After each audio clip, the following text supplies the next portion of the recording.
I am Bathsheba, a name whispered with a mix of fear and sympathy. To some, I am remembered as a villain. To others, a victim. I was the mother of Israel's greatest king, Solomon, and the wife of the mighty King David. With David, I shared a moment in history, a moment of passion and sin.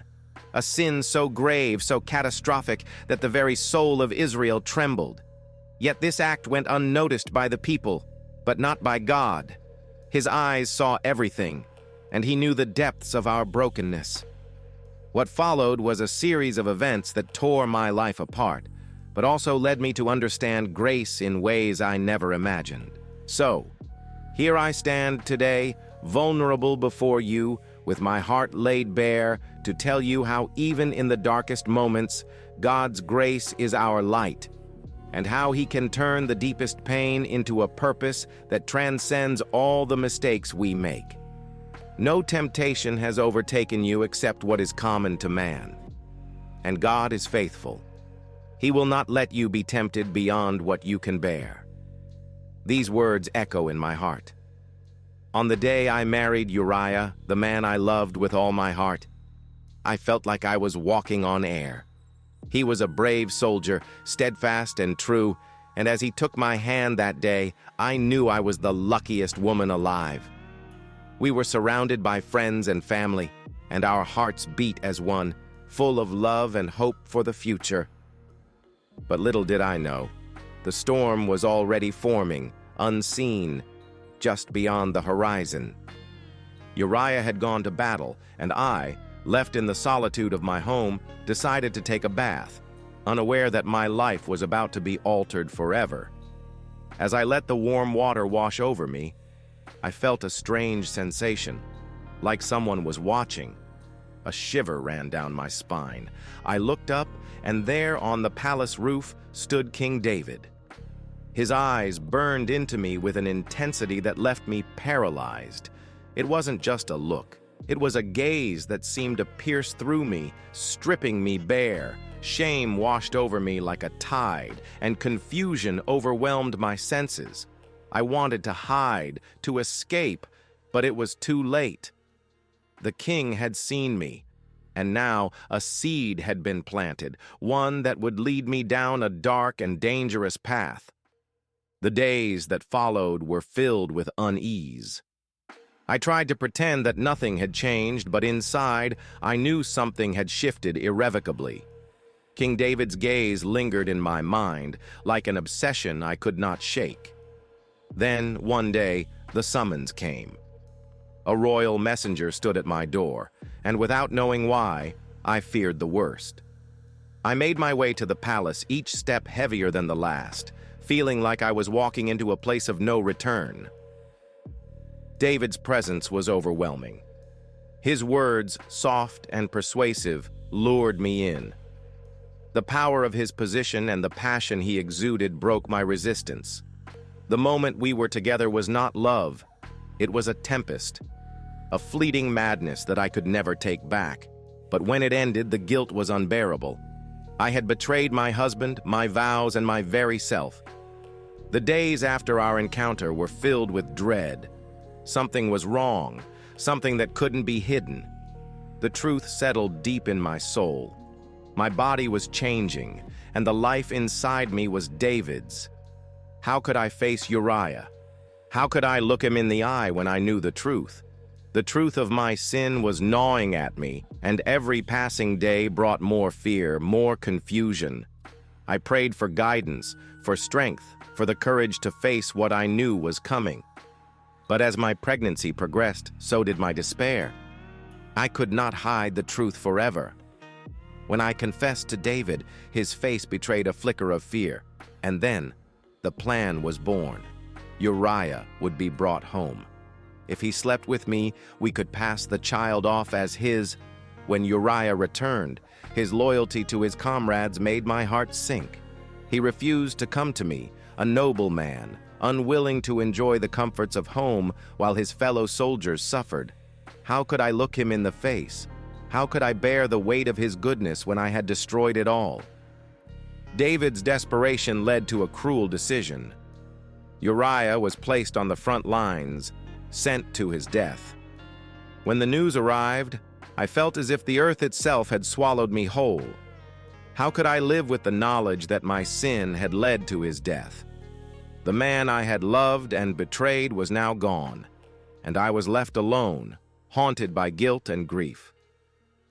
David's heartbroken cries were my only company as I mourned, but I knew this pain would never leave me. Amidst this chaos, David approached me with an offer: to become his wife. The weight of this proposal was crushing. To marry the man who had orchestrated Uriah's death seemed a betrayal of everything I had once stood for. But with my son on the way, and the world seeing me as nothing but a fallen woman, I had no choice. I accepted, my heart breaking in 1,000 places. Our marriage was a union of sorrow, a constant reminder of the cost of our sin. The birth of my son should have been a time of joy, but the guilt and shame never left me. The child, innocent and pure, became a symbol of all I had lost. But soon, something went terribly wrong. My son grew weak, his body burning with fever. I held him in my arms, praying, pleading with God to spare him. I could not bear the thought that my sin had brought this suffering upon him. The silence of heaven was deafening, and the days dragged on in torment. Despite our fervent prayers, the inevitable came. My son died. In that moment, I understood something that would haunt me forever. The wages of sin is death, but God's gift is life. I clung to the memory of my son, feeling the weight of his life slip through my fingers. His death was a punishment, a consequence of the choices I had made. But in the deepest part of my soul, I knew that even in my brokenness, God's grace was the only thing that could save me. I held my son in my arms, gently singing to him, caressing his face, and begging him to come back to me. David tried to comfort me, urging me to move on, but I was lost in an abyss of despair. How could I continue living with such a profound loss? How could I face each day knowing I would never hold him again? In those moments of darkness, the weight of my sins hit me like never before. Guilt and remorse consumed me, and I could not help but feel that my own betrayal had caused my son's death. Was this the price I had to pay for my mistakes, my adultery and deceit? In the following weeks, I grappled with this tragedy. I prayed, begged for forgiveness, and tried to hold on to my faith, hoping that somehow God would show me the purpose behind my suffering. Therefore, if anyone is in Christ, the new creation has come, the old has gone, the new is here. It was in the midst of this darkness that David, with a tenderness I had never seen before, came to me. He embraced me, speaking to me with a compassion that soothed my tormented soul. His words were like a balm to my wounded heart, a glimmer of light in the storm of grief. Day after day, David remained by my side, his strength and love beginning to heal the wounds within me. He spoke of God's mercy, his unfailing love, and encouraged me to believe that our son was in a better place. Slowly, the hope in my heart began to grow again. Then, amidst the pain, a miracle happened. I discovered I was pregnant again. At first, fear gripped me, and I wondered if history would repeat itself. But David reassured me that this child was a blessing, a sign of God's forgiveness and a second chance. As my pregnancy progressed, so did my hope. Every little kick was a reminder of life growing inside me, a promise that God had not abandoned us. When it eased time to deliver, I felt both excitement and fear, but David was there, holding my hand, encouraging me. When I heard my baby's first cry and held him in my arms, I knew the pain had been worth it. We named him Solomon, meaning peace, because in the midst of our storm, God had granted us peace. Solomon was our second chance, our promise of a better future. As for me and my house, we will serve the Lord. The years passed, and Solomon grew into a SLS strong and wise young man. I could see the extraordinary destiny that lay before him, a divine purpose that set him apart.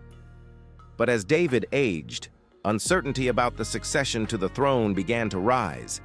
It was then that Adoniah, another of David's sons, began to proclaim himself king. Fear gripped me. If Adoniah succeeded to the throne, Solomon's life would be in jeopardy. I could not allow that. I had to act fast.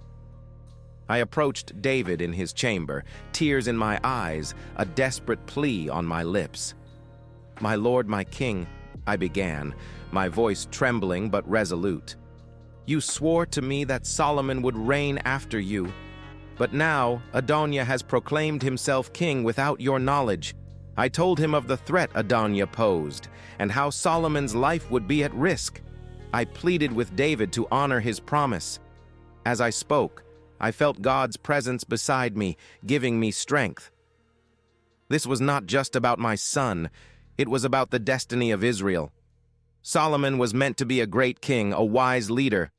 David, hearing my plea, finally gave the order. Solomon was to be anointed king. In all things, God works for the good of those who love him.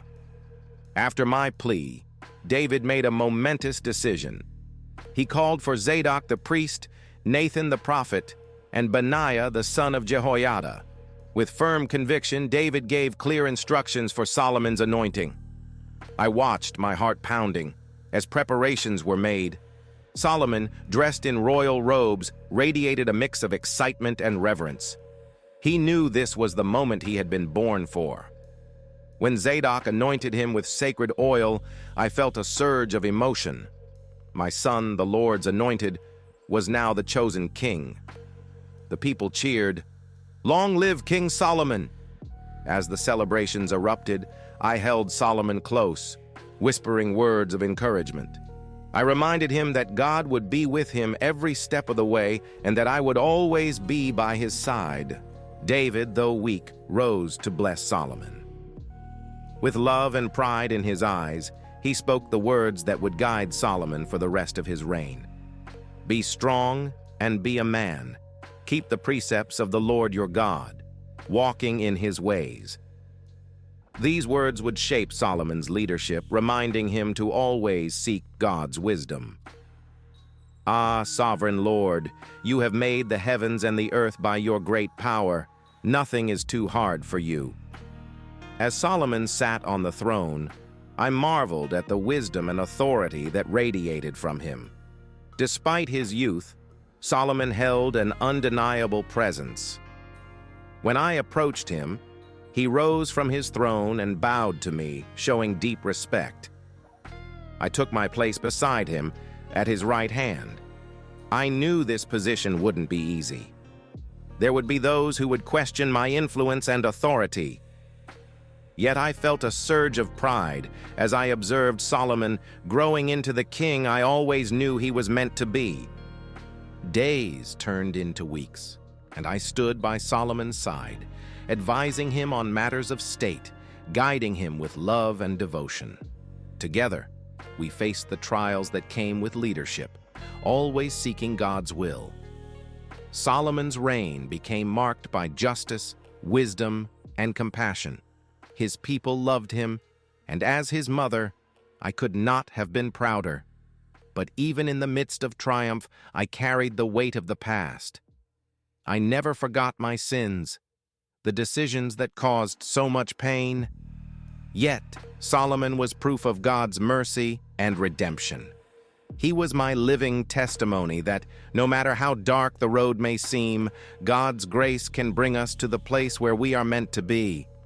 With every breath, I thanked God for his undeserved grace and the opportunity to witness his divine plan unfold.